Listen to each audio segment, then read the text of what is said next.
প্রত্যেকের কাছে একটা অনুরোধ করবো, আপনারা কে কে জানি না, আমাদের এই আপ থেকেই আমাদের দুই ভাই আছেন, বন্ধু আছেন,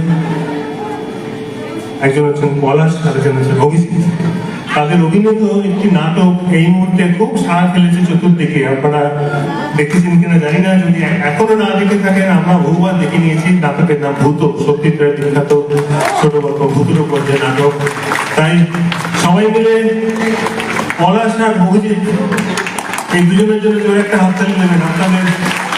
আপনাদের পাড়ার সারা চলে গিয়েছে এই মুহূর্তে ভূতের নতুন যারা দেখেনি, প্লিজ তারা দেখে নেবেন। আর এই ভূতের জন্য একটা সবাই মিলে হাততালি, উপরে নিচে প্রত্যেকে প্লিজ আরেকবার। এবার এই হাততালিটা যদি এরকম ভাবে হয় তাহলে কি গান হয়?